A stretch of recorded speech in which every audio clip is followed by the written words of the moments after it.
actually, I'd like to have much more of an interactive talk. So if you guys want to come closer, I'm going to share with you some quotes. I'd love to hear what you think about them. These are love letters. These are memoirs. So I'm kind of interested in seeing what you think of the material. But before I get started with the talk, I'm going to just show you a very quick movie that I made about the woman that I studied. Her name is Margaret Chung. And I just explained briefly before some of you came in that I've been very interested in having my students become public intellectuals. So that whatever they learn in the classroom, whatever they're learning in libraries and classrooms, that there's a way for them to share with people outside of the classrooms. So before I even got into kind of the multimedia stuff, I would have students not just write research papers, but they would design visual exhibits. And we put them up on campus, and we would have a reception, and we talk about, okay, what does your project tell us? Someone who's not even educated in this particular subject matter, what did they glean from the research that you've done? And I took it to the next level maybe 4 years ago. We were trying to do something to commemorate the internment of Japanese Americans during World War II.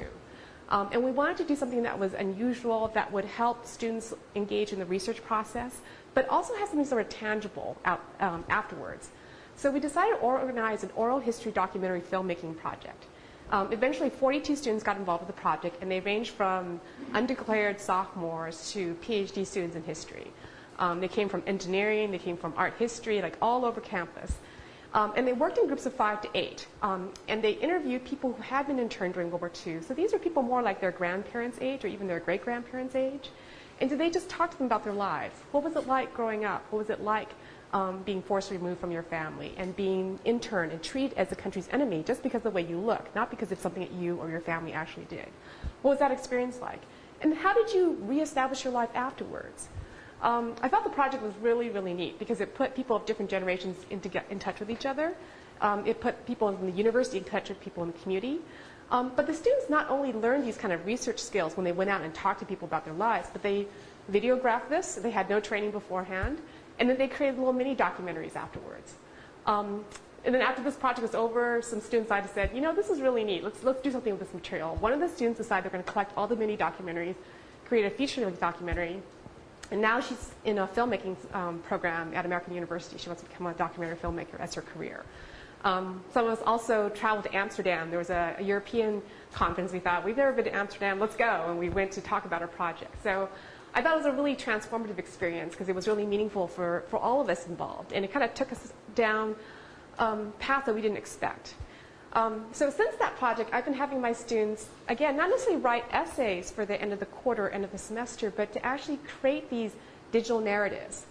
In some ways, they're like essays because you're trying to convey an argument or you're trying to tell a story. But you get to use music. You get to use visuals. You can think about timing, like when you introduce something. Right? These are things that you have to do in a paper anyway, right? There has to be a narrative flow. There has to be a thesis. You have to use evidence. But you can just have a wider kind of palette to draw upon. So even though I've been making my students do this, I didn't actually learn how to do it myself until this winter. And I just had such a wonderful time. Some of you came a little bit later, but decided I was going to do my first narrative about how it drives me crazy to have to clean up after my kids. I have a 6-year-old and a 2-year-old, and at the time they were 5 and 1. And the stuff is just all over the house, right? And when I'm in the house, it just... But when I leave, I just completely miss that type of relationship. So that was my first movie, Washing Dishes. The one I just showed now was more about my undergraduate years and how just one particular year really shaped who I am now. That was 20 years ago. But the course of the events during that 20 years shaped me intellectually, shaped me politically. And I'm sure there's moments in your life that you're going to feel like that. Like this was like a crystallizing event in your life, and it's going to stay with you, 20 years from now. So I really felt like I wanted to do that story. And I think that story about being part of a multiracial coalition, being part of a protest, and feeling like you can create change, that was something that had been in me for a long time. I wanted to be able to get it out and kind of share with people. After doing that, I thought, well, you know what? Maybe I should do something about the book I wrote. Right? This book about this incredibly interesting woman. It's 200 pages. Who's going to spend the time reading 200 pages? Aside from college students, right? So this is a brief 4-minute, 5-minute digital narrative about things I found really fascinating about this person and why I decided to write 200 pages about her life.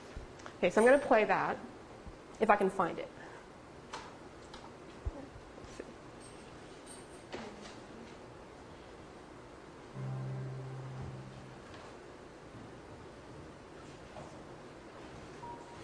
Okay. here it is.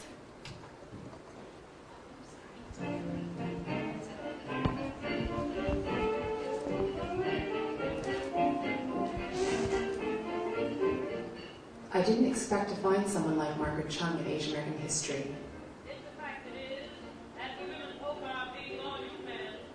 You get evidence of it every day. She was a physician, a pioneer who crossed racial and gender boundaries to become the first Chinese American woman doctor. She publicly dressed like a man. Are women wonderful? Are women great? And she privately expressed longing, stole kisses, and occasionally shared a bed with other women.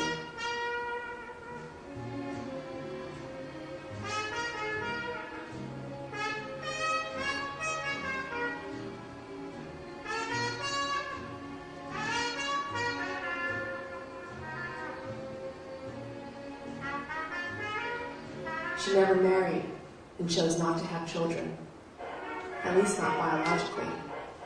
Instead, she adopted nearly 1,000 offspring, mostly American pilots, who shared her love for the United States and China. The last of the red hot mama, they all cool down country. Black old man, say what do they know? Come get your hot stuff from this coffee. As well as her hatred for Japan. Now it may be so. But when I get those old baby on, you can. During World War II, she was a celebrity who socialized with actors, politicians, military leaders, opera stars, and cabaret singers. She was Mom Chung, and they were her fair-haired bastards. She was traditional, yet transgressive, asexual, yet queer, maternal, yet masculine, exactly different.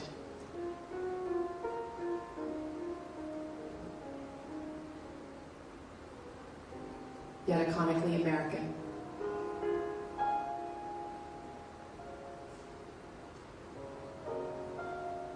How might it have felt to be so different, to want to fit in against near impossible odds?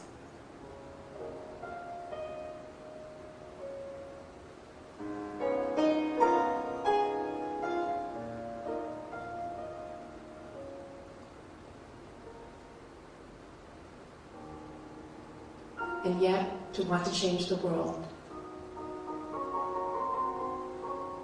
so that it might not be so painful to be oneself.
Some of these days, you.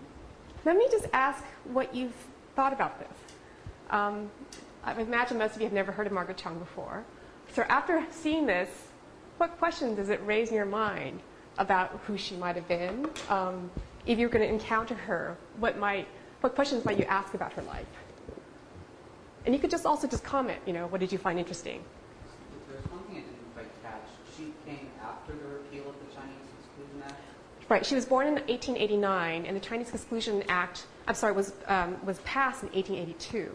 So the Exclusion Act was the first piece of national legislation that banned a particular nationality and a particular class from entering the United States.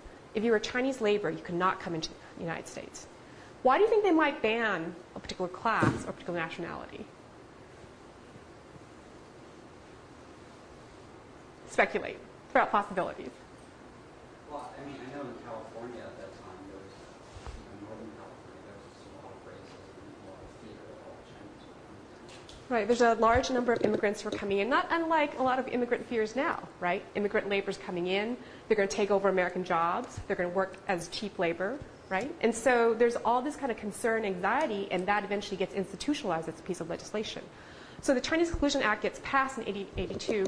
No Chinese laborers can come in. If you're a woman, how do you determine if you're a labor or not? Because most women don't necessarily work, right? Some of them do, some of them don't. But if you're a woman, how do you decide if you're a labor or if you're not a laborer, if you're a merchant? What do you think?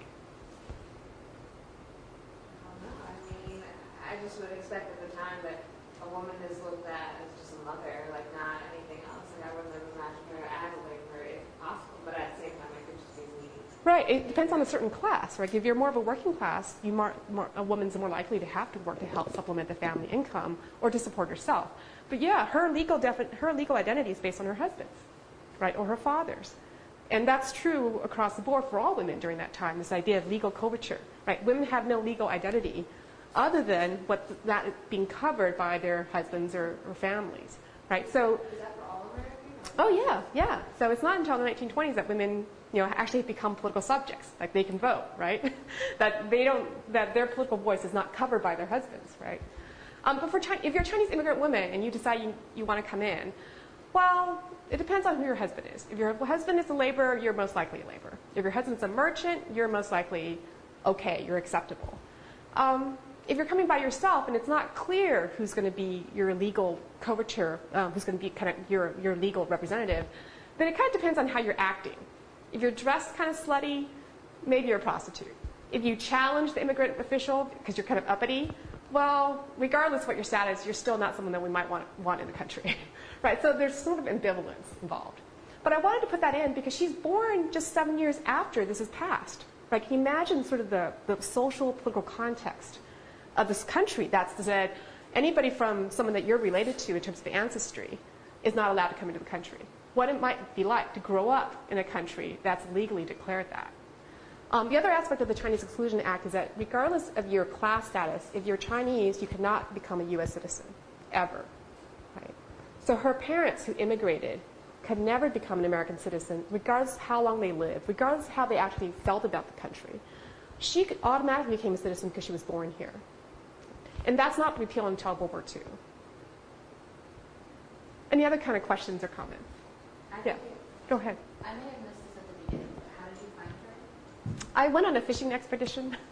At the time, I was looking for a dissertation topic, and I knew I wanted to do something related to Asian American history. I knew I wanted to do something related to women. And I thought of myself more as a social historian. So social history is the people who study the history of everyday people, right? History from the bottom up. It's not the elites. It's not the presidents. It's not the generals, but just sort of everyday people. But when I found her papers at UC Berkeley, I just thought, wow, this person's incredible. Some of her adopted sons were Ronald Reagan and opera singers and generals. How did she attract these people? My understanding of Chinese immigrant, Chinese American history up to World War II is that they're very much racialized, they're racially segregated. How did she manage to make all these incredible contacts? How did she become a doctor? Right? Even for all women, it's fairly rare for women to come to assume status within the male occupation. She never married, didn't have children. Again, that's very unusual among Chinese Americans especially. Because of the way the immigration laws were passed, for most groups, the first group that tends to come over tend to be men. Right? Then eventually they start bringing in their women folk, eventually start bringing in their kin. But because of Chinese exclusion laws, the men who came over, before they could bring over a large number of their wives and family members, that immigration was cut off. And that legislation was consciously designed that way so that these people wouldn't socially procreate, right? Recreate themselves along American soil. So when she was growing up, there were on average maybe 4 men for every 1 woman, right? It's interesting that she chooses not to marry, not to have children. And at the time, there were also laws against interracial marriage, right? So you would think, growing up at that time, that her natural course would be to marry another Chinese American man. She doesn't make those choices.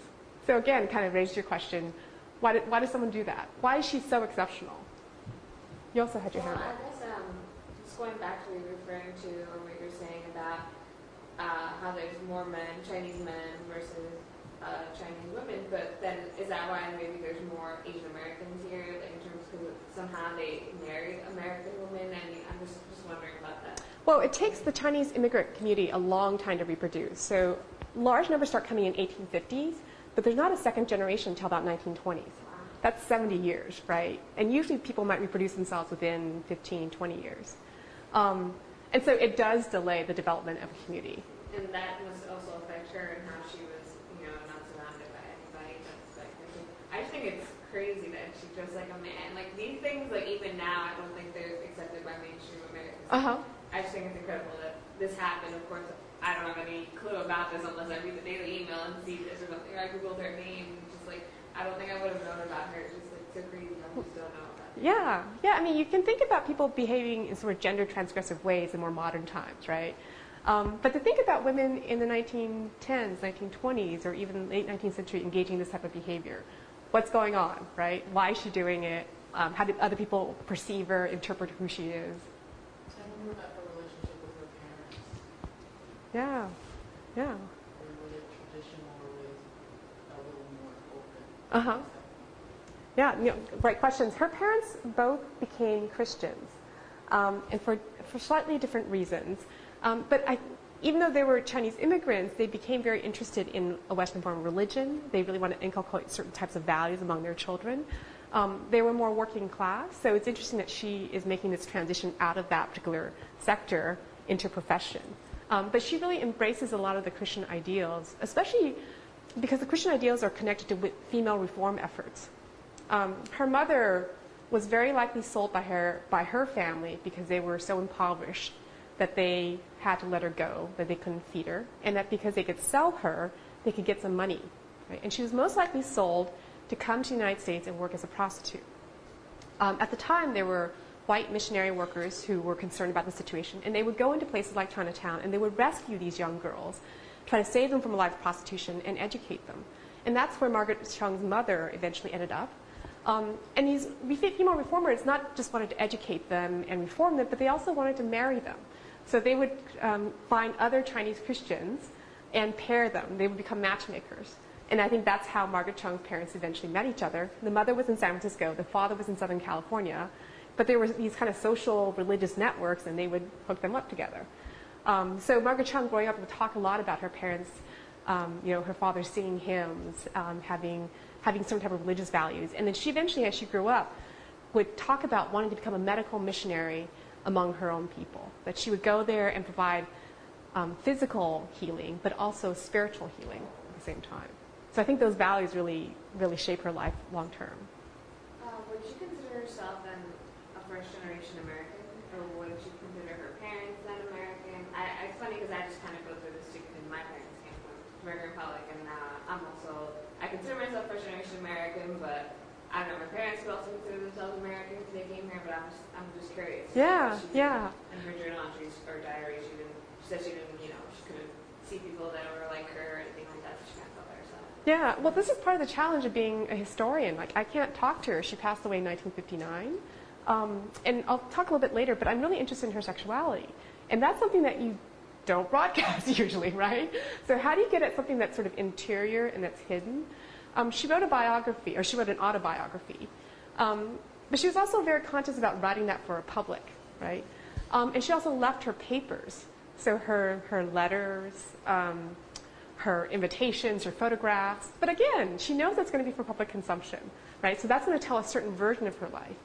But I think she is very much aware of being born in the United States, having certain advantages of the education system, having certain kind of professional opportunities. But she's never quite able to escape from the fact that she's Chinese. That's what I was wondering. Because it seems to be, she seems to really embrace whites, and I was wondering if she completely out of community or... No, that's what I was saying. She wants to become a medical missionary to Chinese people, initially in China, and then eventually when she's not able to get there, she does it among Chinese Americans in Chinatown. But there's also sort of this antagonistic relationship with her ethnic community. Here's this woman who's highly educated, who's dressing like a man. She likes to smoke and swear, and engage in kind of masculine pursuits. And so she doesn't quite fit in their understandings of what a Chinese American woman should be as well. So it's not just one way, right? But what I was saying about how she can never get away from being Chinese, even her closest white friends, right, see her as Chinese. I'm going to come back to this image a little bit later, but that comic book is published by an American publisher, and it's widely circulated, especially among boys and among people in the military. But the way the picture is in Chinese clothing, which she never really wore, right? And so people always see her as a representative of China. And so I think she takes advantage of that. She has a medical practice in San Francisco Chinatown. She's thinking that it's going to draw among the Chinese Americans, and it does some, but increasingly she's starting to get patients from outside the community. And she decorates her office with sort of Chinese furniture. There's just an exotic element about her that people, when they go to her, know in some ways that they're getting safe treatment because she's a Western-trained doctor. But there's also this element of intrigue, right, that she's a little bit different. And also, she might even provide a little privacy. Rather than perhaps a physician that's in their neighborhood among their own people, here's someone who might be a little bit socially distant. And so maybe you can go to her and see her for sort of embarrassing things that you wouldn't necessarily go to your regular doctor about. Right? So I think it's a very complicated question, which I'm sure you wrestle with as well. Yeah, I do. Oh. Any other questions? She wasn't actually trying to conceal the fact that she was a woman. I mean, that dressing men's clothing, that was kind of a statement, but she wasn't trying to pass that. Right, exactly. She adopted male clothing and even a masculine name. She sometimes signed her letters as Mike, right? Or she would send a picture of herself with the glasses and the short haircut out. So she was obviously proud of it. But she was at the same time acknowledging that she's a woman. She's not trying to completely phase that aspect of her identity out. And then as she gets older, she adopts much more kind of feminine attire. The capes, the kind of coiffed hair, the jewelry. And so she's someone who plays with her gender identity, just as she, I think, in some ways plays with her ethnic identity. Yes. Were you able to access the records of her practice at all to get a sense of who? No, I wish. Yeah, no. Are you studying history? Okay. No, that's what's. There's just going to be gaps, right, in the archives, Right. and so you sort of figure out ways to get around that. I tried to go to local hospitals, but just not everything is there that you would like. Right. Yes. Besides Chinese Americans, were there other Asian Americans around then? Other Asian Americans? Yeah. Chinese immigrants were often considered the first large group that came to the United States. But after the Chinese Exclusion Act was passed in 1882, there's still demand for that type of labor. So that's when there's large numbers of Japanese immigrants who start coming in. And at the time, Japan was a stronger nation than China. Japan fights a war with Russia and wins. It's starting to modernize. And so instead of the United States, eventually there were concerns about Japanese immigrants as well. And eventually the United States comes to an agreement with the Japanese government, said, will you voluntarily limit Japanese laborers? And in return, we will allow the people who are in the United States to bring over their wives so that there's a larger second-generation population here. Once the Japanese exclusion kind of goes into effect, there's still a need for that labor. So Korean immigrants come, Asian Indians, Filipinos start coming in large numbers, especially because the United States is in a colonial relationship with the Philippines starting in the late 19th century, early 20th century.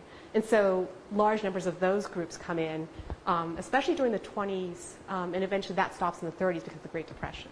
So there's definitely larger numbers, other numbers of Asian immigrants who are in the United States. Was there solidarity among those groups, or were they pretty separate? Yes and no. This was very quick in the video, but there's a lot of antagonism towards Japan, especially 20s, 30s, because Japan is becoming an empire. And so it's invading places like China, invading places like the Philippines. And so you have people like Margaret Chung saying racist things about Japanese, right? She wants her sons to go out and get 7 scalps. Right? Using kind of a racial language from the United States and the frontier and applying that relation between the United States and Japan. Japan was dropping bombs on China. But it was attacking China.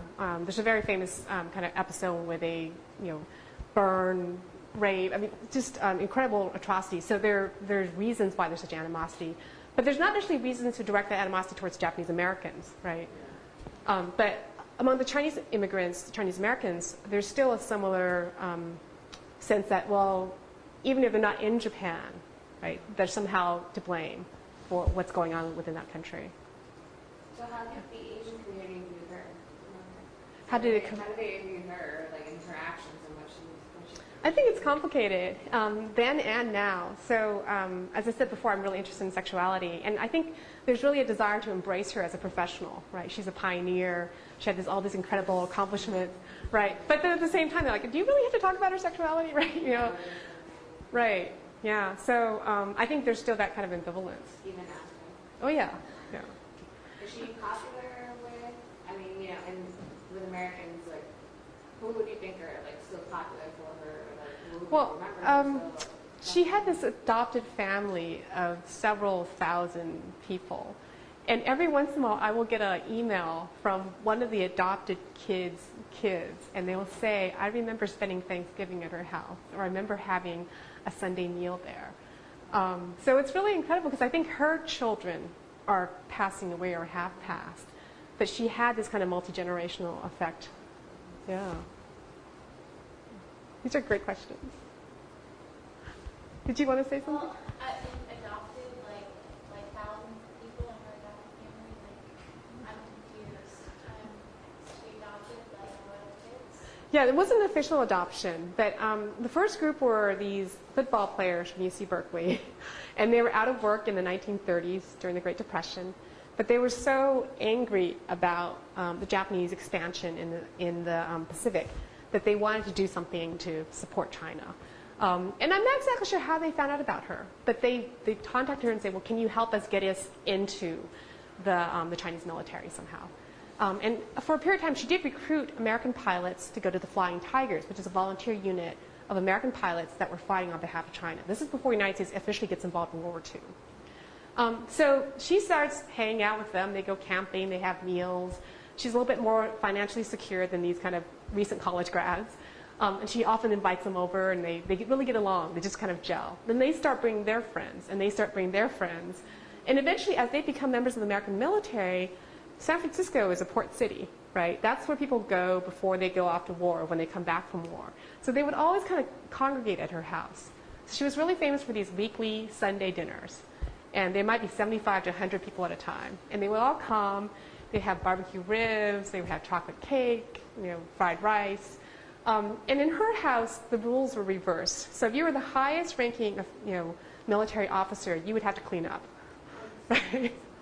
So if you were a general, you had to get out afterwards and start scrubbing the floors. So she really kind of built this community from this initial core. And she would have adoption rituals so that she had 3 branches of her family. The fair-haired bastards, she was really fond of pilots, so they were the fair-haired bastards. Eventually started adopting submariners, so they were called the Golden Dolphins. And then for people who weren't pilots or necessarily in the military, she would call them Kiwis, for birds that don't fly. And she eventually had all these contacts in the entertainment industry, so a lot of her kind of entertainer actresses especially became Kiwis.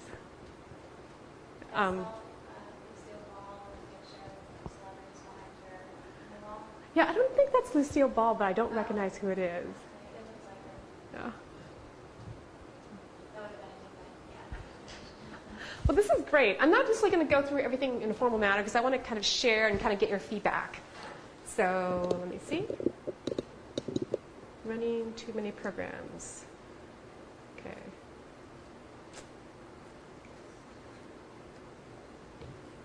So I'm not going to talk about some of this because we've already addressed it, some of the details.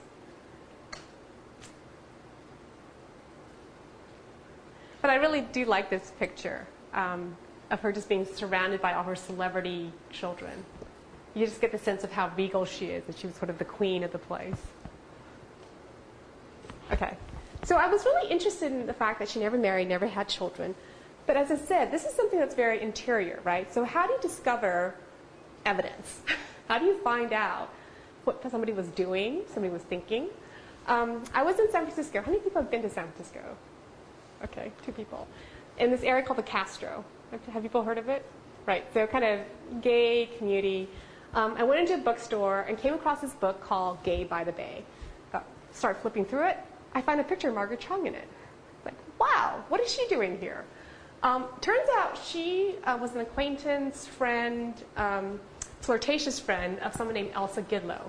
And Elsa Gidlow is a poet who became sort of a literary figure within San Francisco over the course of the early 20th century to the mid-20th century, kind of bohemian. She's sort of known for writing a collection of poetry that was considered the first openly explicit lesbian poetry in North America. She's Canadian. And this is what she writes about Margaret Chung in her memoir. By the time Margaret Chung became Tommy's and my doctor and our friend, Tommy was Elsa Gidlow's female lover, and they lived together. She was Chinese, but American-born, educated, Western in her general medical practice, and in surgery at which she excelled. Her office was a couple of blocks down the steep Sacramento Street hill where we lived. As I walked home from work, I would see her sleek blue sports car. She was a striking woman in her late 30s, smartly dressed in a dark tailored suit with felt hat and flat-heeled shoes. With my increasing interest in Chinese people, their philosophy and literature, and suspecting she might be a sister lesbian, I was immediately attracted.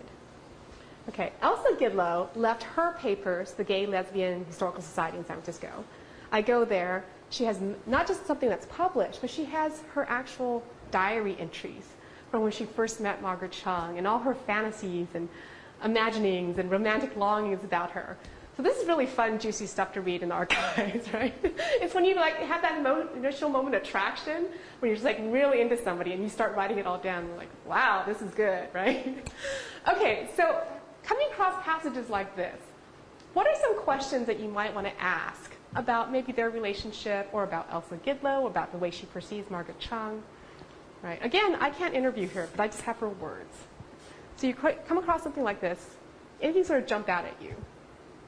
Well, that they lived so close together, and she was able to, write down these details about her and how she dresses, what car she drives, and just kind of always seeing this person and maybe thinking they're a lesbian kind of thing, and then kind of exploring from there. Yeah, yeah. I mean, it's interesting that they live so close together, right? Again, I was mentioning before that I thought of Chinese Americans as very much racially segregated.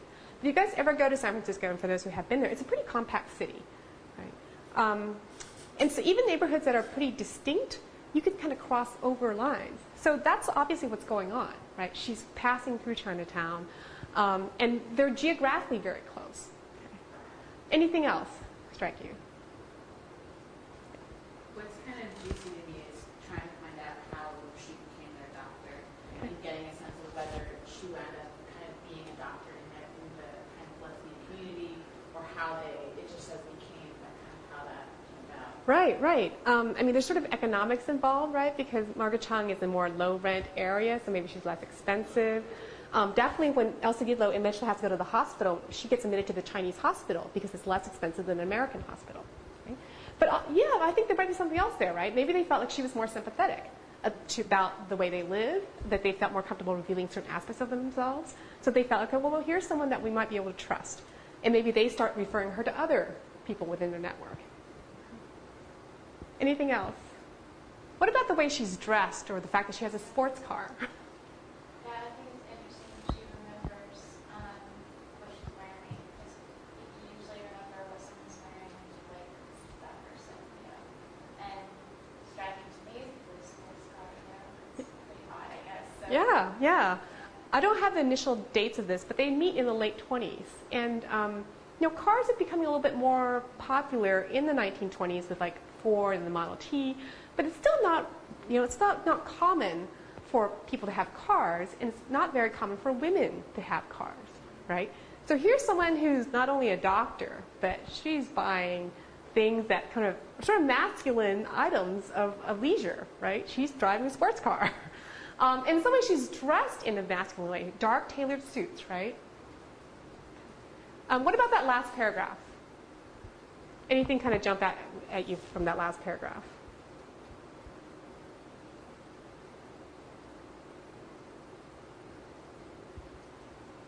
Go ahead. Well, I guess it's just that I guess Elsa Uh-huh. is a lesbian, so she's also attracted to her, and just like feeling like Chinese woman who's a lesbian, possibly a lesbian, even though she has all these different things that would maybe classify her as a lesbian, Uh-huh. something like that, and just like whoa, like attracted to that kind of like incident. Okay. Writing that down. Yeah, yeah. She's identifying someone who might be like her sexually, right?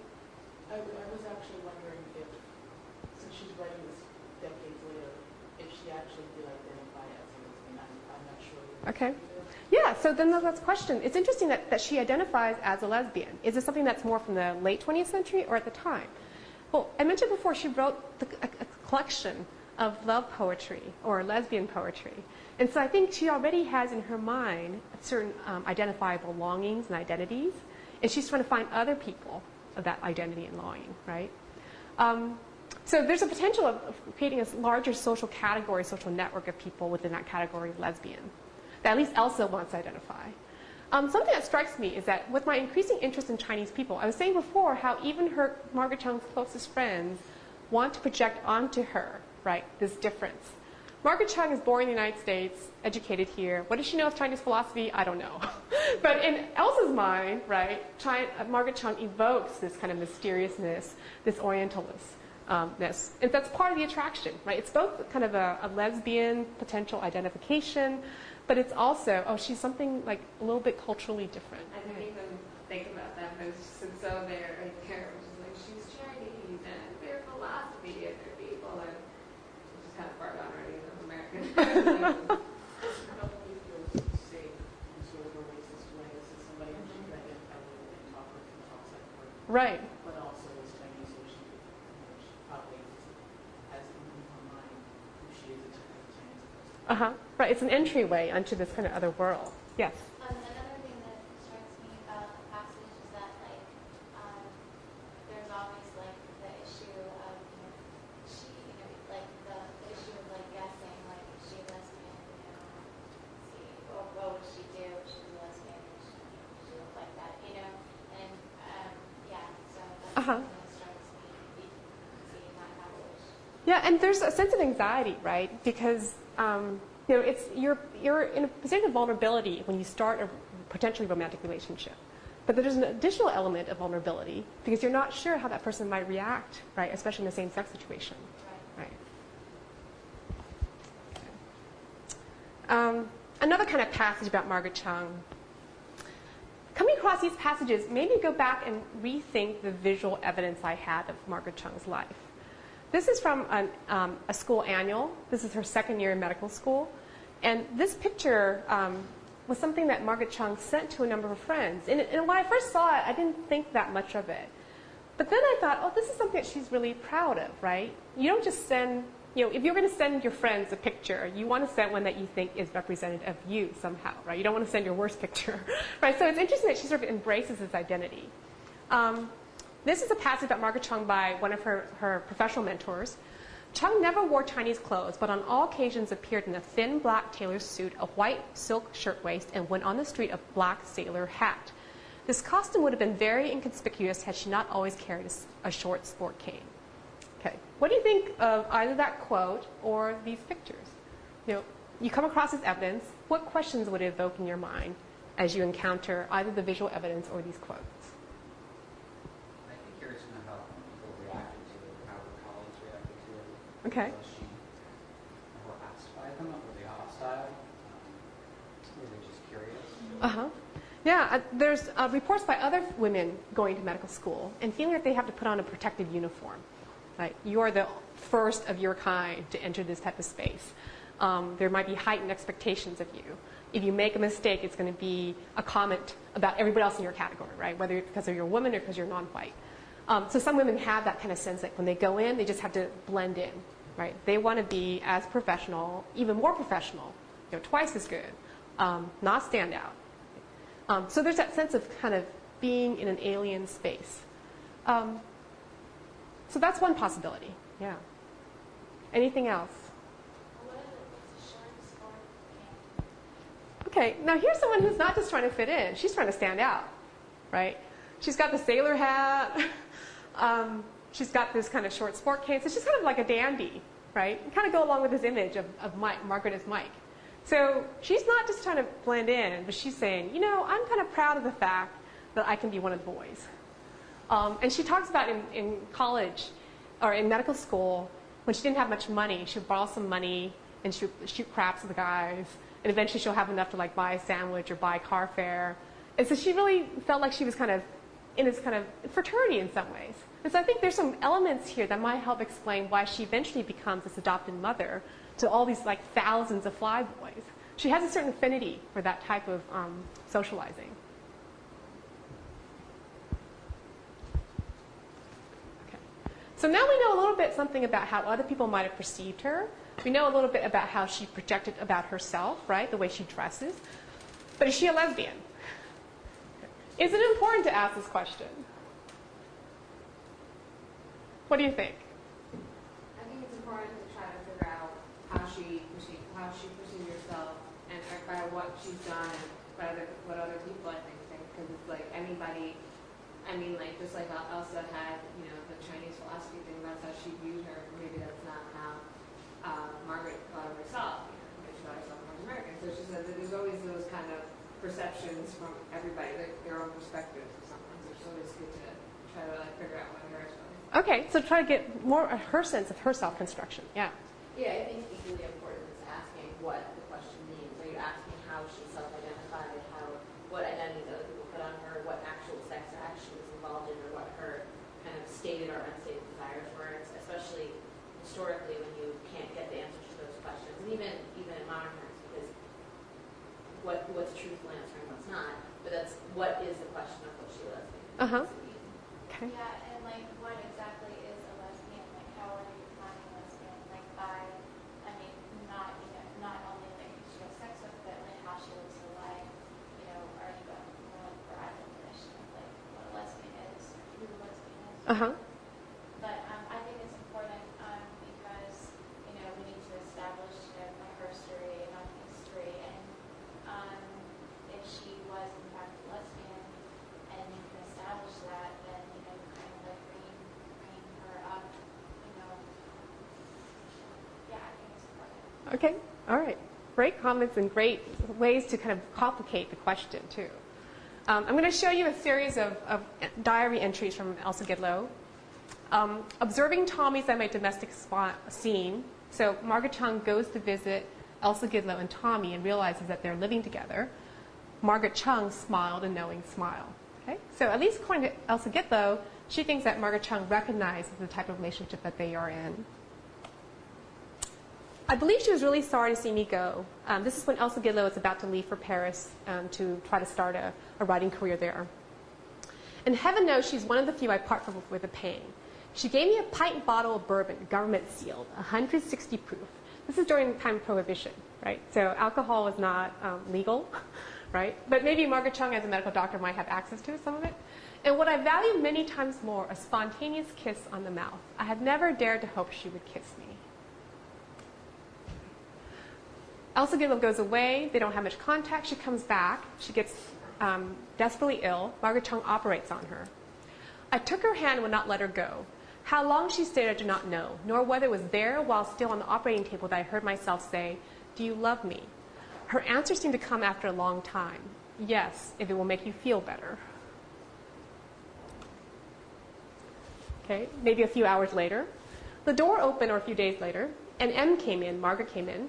"I have been thinking about you all afternoon," I heard myself say. Then I begged her to stay with me for a little while, and she said she would.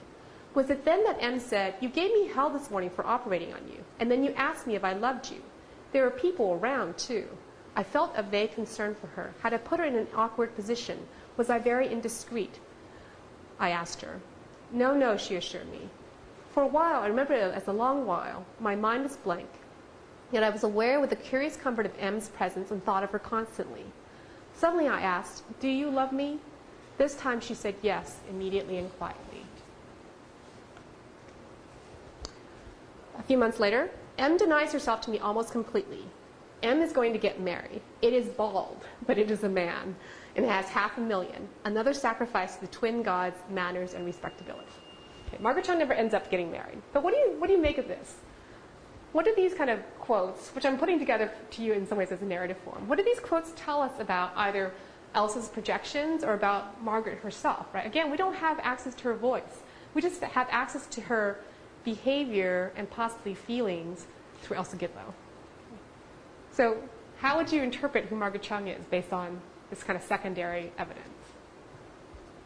I think she kind of, it seems to me that she tried to hide who she was as a lesbian, but in private or covertly she'll let it be known to Elsa that she was a lesbian and she was in love with her and things like that. But otherwise, in the public eye, maybe in terms of Elsa's sort of, projections and how she perceives it, it's not that she wants to like show through like little small gestures that maybe other people won't understand, but definitely because she doesn't, I guess, obviously say like I'm a lesbian and kind of just be out with it. So. Okay.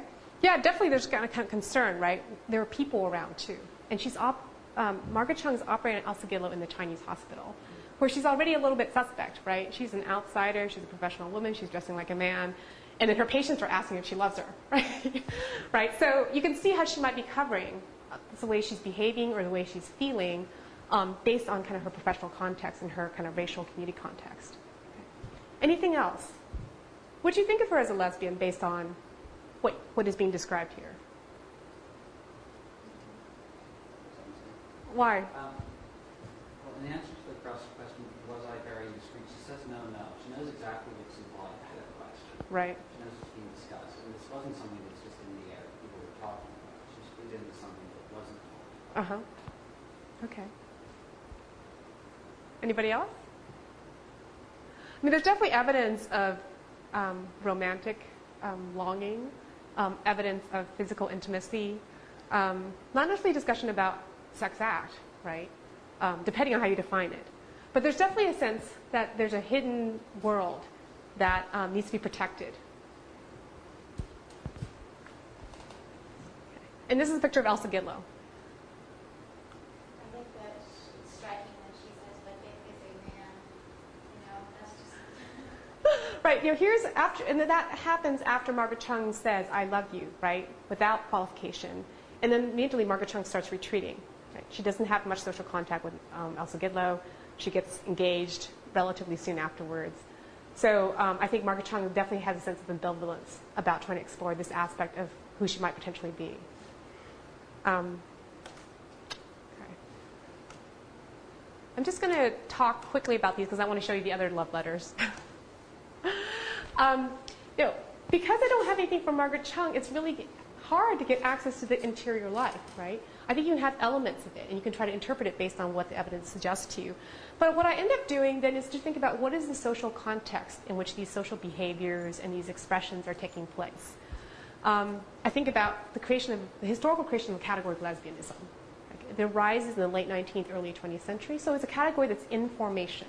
And you can see evidence of that through medical studies about lesbianism. You can see evidence of that in literature that's being published, The Well of Loneliness, that's being published in England in the late 20s, Elsa Gidlow's own work. And you can also see that in terms of the way people talk about each other. The fact that Elsa Gidlow and Tommy are living together, that they're recognizing potentially other women, so they're trying to create this kind of social network. That there's also a spatial element to this community, that it's right next to Chinatown. It's right next to North Beach. Again, people who have been in San Francisco might be familiar with this, but for those who eventually will go, North Beach is the bohemian, Italian neighborhood. That's eventually where the Beats establish themselves, right? And that's, again, right next to Chinatown. And so you have these two communities that are, in some ways, not quite respectable, right? The Italians, the Bohemians, and the Chinese. They're all sort of outsiders in slightly different ways. And there's kind of crossing of boundaries across ethnicity and, in some ways, across sexuality, right? Some of the earliest queer bars, lesbian spaces, start popping up in North Beach. And so Elsa Gidlow is crossing from Nob Hill, Chinatown, to North Beach to have this kind of circulatory route where she's finding people who are more like her and that she can identify with. And then through this, I'm not completely satisfied, but just focusing on the social. I am still interested in, well, how did Margaret Chung think of herself, right? Okay. Luckily, I was able to find another source about Margaret Chung. And unlike Elsa Gidlow's materials, which is all about Elsa Gidlow's projections about Chung, these are all Margaret Chung's expressions of longing about Sophie Tucker. I don't have much from Sophie Tucker to Margaret Chung. And I think that's because Margaret Chung well, either Sophie Tucker didn't write anything, or Margaret Chung screened it. Because Sophie Tucker's materials would have been in Margaret Chung's papers, right? Sophie Tucker sent them to Margaret Chung. But that evidence is not in Margaret Chung's papers. Sophie Tucker saved everything. She was a vaudeville singer. She was a Broadway actress. But she kind of dabbled in movies. And if you wrote to her and said, will you please send me a photograph that's autographed, she will keep that note. And everything was in the New York Public Library Performing Arts Library, which is right next to Lincoln Center at the time. So these scrapbooks, which I think there were like 20, 40 scrapbooks, and these scrapbooks are really, really old. So every time I flipped the page, the paper would just sort of crumble. And then each page had like tons of letters that were sort of glued onto them. So as I'm going through all this, I find all these love letters from Margaret Chung to Sophie Tucker. Angel, it's wonderful having you to come home to. If you'll stay, I'll always draw your bath and cook for you and wait on you forever.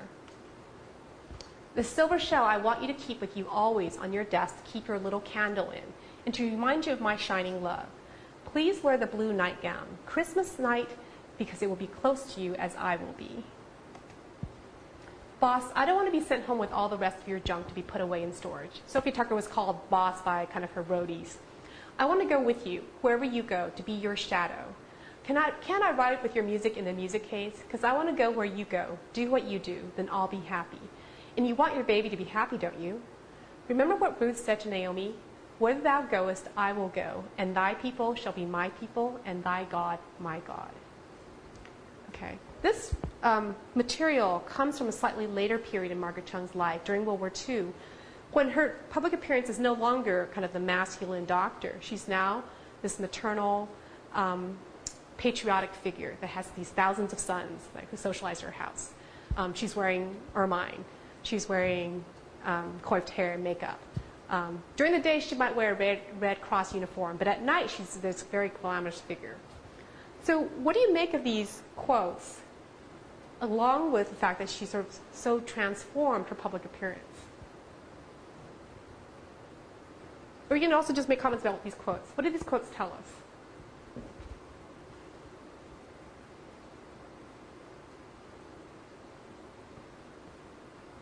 She loves her. And do you think the love is platonic, romantic? Is it? Sounds pretty romantic to me, especially the nightgown and like their little inside knowledge. Yeah, there's something definitely erotic and kind of physical about that, right? I want the nightgown to be close to you as I would like to be, right? Is Sophie Tucker kind of a pre, or maybe they were the same generation, but Mae West kind of? Yeah, definitely. sexualized? Yeah, she was known as the last of the Red Hot Mamas. So she was part of this kind of comes up from, she comes out of blackface, vaudeville entertainment, and then kind of blues. A lot of her kind of early musical education is through kind of African American performers. And a number of them have this kind of ultra sexual. I remember my favorite song, Nobody Loves a Fat Girl, but Oh How a Fat Girl Can Love. So I'm wondering if this sort of private image goes against the public woman she was trying to project. Yeah, for both of these women, right? They're both kind of physically larger, and they both talk about when they were younger not being sort of the ideal feminine type. In fact, Sophie Tucker said that when she first tried to perform, they said, oh, she's so ugly, we need to put her in blackface, right? So the kind of conflation about race and beauty. And so she eventually had to say, well, no, I am beautiful enough to perform in whiteface. So for both of them, kind of struggling with the way people perceive them physically. And then for both of them, Sophie Tucker is Jewish. And again, thinking about kind of North Beach and Chinatown being next to each other, kind of Italians and Bohemians next to Chinese people. For Sophie Tucker and Margaret Chung, they're both sort of not quite accepted, but they're trying to get entry where they can become sort of the symbol of America.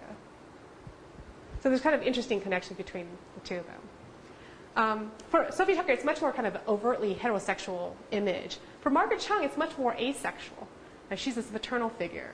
Of course she's not going to have marriage. Of course she's not going to have romantic relationships. She's too busy mothering all these children, right? Anything else?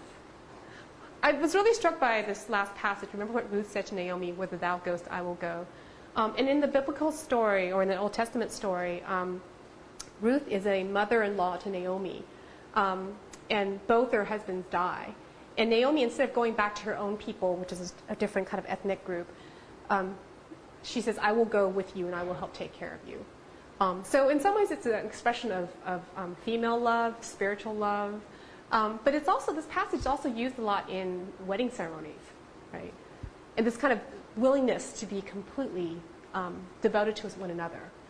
The crossing of religious boundaries, the crossing of ethnic boundaries. And there's a highly romantic language. Did you want to say something? At the beginning of this big paragraph, I don't want to be sent home with all the rest of your junk you put away in storage. Is there evidence that Sophie Tucker kind of had a reputation as like a heartbreaker for women, kind of like a stop on the road, and then like, in her letters, is there a lot of this from a lot of people, or does Margaret Chung's letters kind of stand out? Yeah, no, I think that's a great question. And again, because this is all Margaret Chung's evidence, right, we don't have Sophie Tucker's voice. She's commented before in her autobiography about making very disparaging comments about fags. Mm-hmm. So she has at least very negative comments on print about male homosexuals. Right. But it's interesting that because she's so kind of glamorized and made up, she becomes a popular figure that female impersonators will take up. Right. Right. When Sophie Tucker comes to San Francisco, she will tend to stay with Margaret Chung. And Margaret Chung reserved this huge pink satin bed for her and would leave her all these little presents and these love notes. So again, it's hard to interpret from Sophie Tucker's perspective what is going on. But at least from Margaret Chung's perspective, you have this sense of longing, of romantic longing, and perhaps physical longing as well.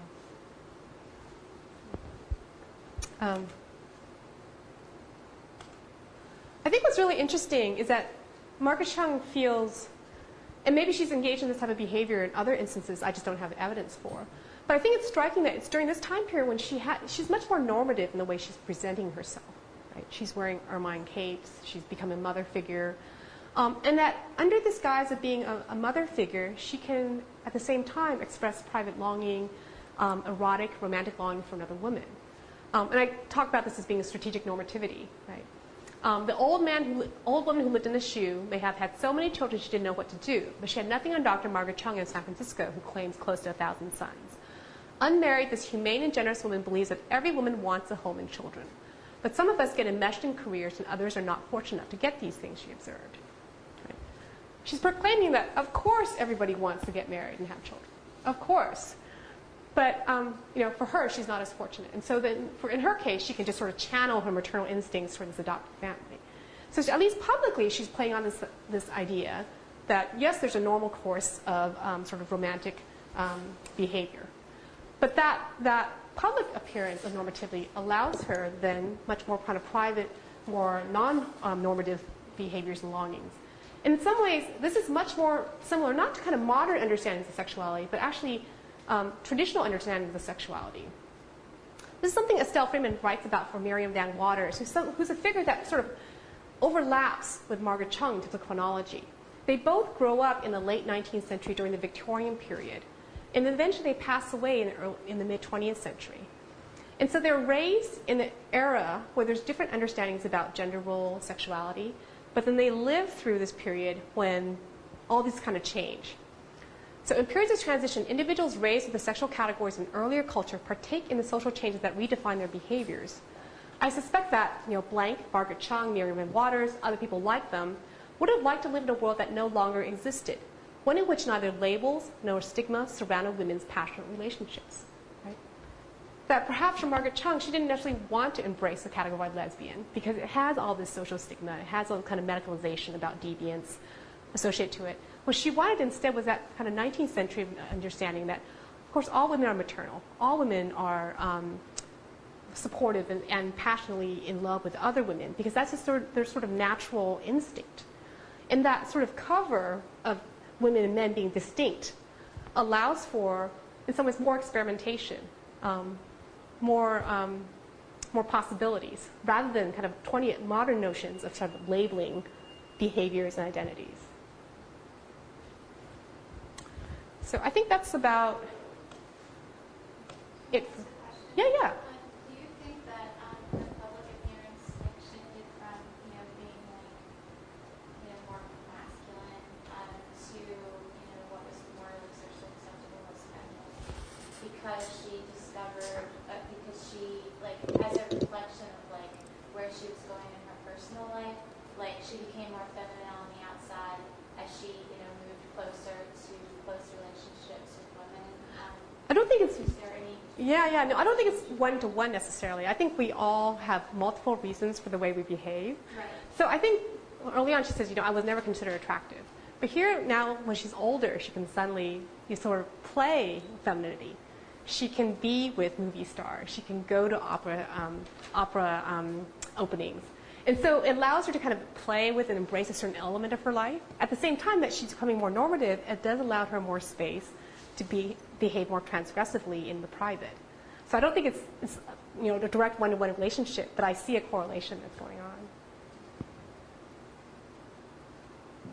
Anybody else? Kind of thoughts, reflections? This is that image I was telling about, right? This is an American comic book about how she's a real hero, but for her to be a real hero, she has to be in Chinese clothing. She's also much thinner in this picture, in this drawing, than she is in real life. And then you have the kind of that orientalized writing going on.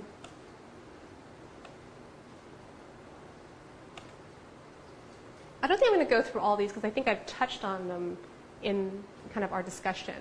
But let me just open it up and see if you have any kind of last questions or comments.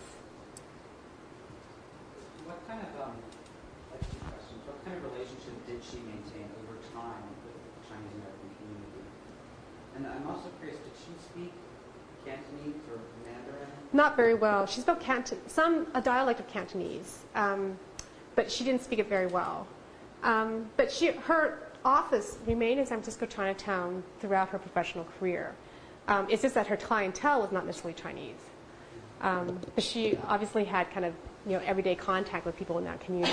She eventually moves outside of Chinatown, so she's one of the first to kind of racially integrate particular neighborhoods.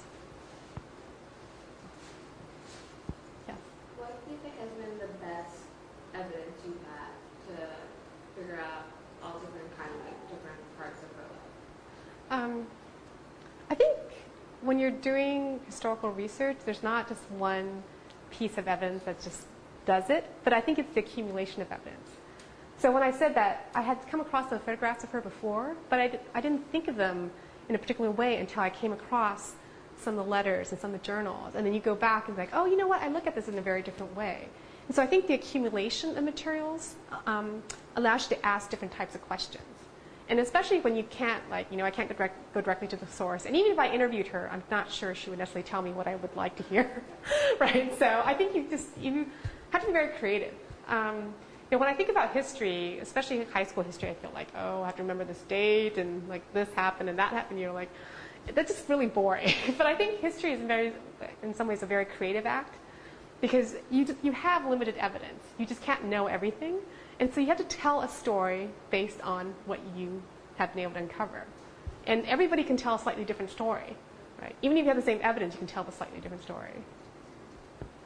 So I noticed that you're not saying so she was a lesbian, right? And so, But I'm also saying she's not. Right, exactly. So in order for you to say that, what would you have had to have found? Yeah, so I don't want it to be... how do you ask somebody, was that person heterosexual, right? What's the evidence that you need? I don't know necessarily that's a good question, right? Is she a certain sexual identity? Is she a certain person that falls in a particular category? Right. So I think then you start asking what you were saying before. What does it mean to be part of a category, right? When was that category created? How do people interpret that category? How is she identified, right? So I think it's better to kind of get at that question from these multiple aspects and multiple facets, rather than saying, yes, she is. No, she isn't. Right? So I have evidence of her behavior. I have evidence of her expressions of longing. I have evidence of how other people perceived her, evidence of how she might have been concerned about the way other people perceive her. So I think all those different pieces allows me to think about the ways in which she was non-normative, right? But she definitely wanted to be, in some ways, perceived as normative. And I think it's that duality that existed throughout her whole life, that she wanted to be both American and at the same time exotically different. That she wanted to be maternal, but at the same time masculine. In some, when you look at biographies of some figures, Pauline Murray, for instance, or there are rumors of sexuality, but they're kind of glossed over by the biographers. Uh-huh. Have there been biographies of her, and if so, has that been glossed over? Or is I'm the first person who read a biography of her, but someone was asking before about how the Chinese American community perceive or relate to her. There's some oral histories about other Chinese Americans in which they talk about her. So I was able to find some of that evidence. And in the interviews, one of them was done in the, I think, mid-70s. One of the people said, oh, she's queer, she's a lesbian, she slept with nurses. Now, they have that on tape. When they transcribe it, when they try to index it to make it accessible for researchers, they take that statement out. So there's just kind of, they give little notes about what's in there, and you have to actually go back to the tape to hear that statement. And so there's editing that's going on, right? And it depends on what people are interested in.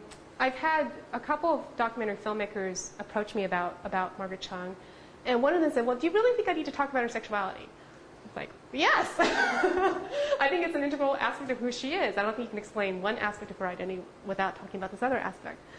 But for him, it's like, okay, well, she was a doctor, and she made pioneering efforts. So let's just focus on that. Right? So I think there's definitely different ways in which people's lives can be interpreted. Anybody else? Well, thank you for coming. I really enjoyed the conversation, and good luck with whatever you're planning to do.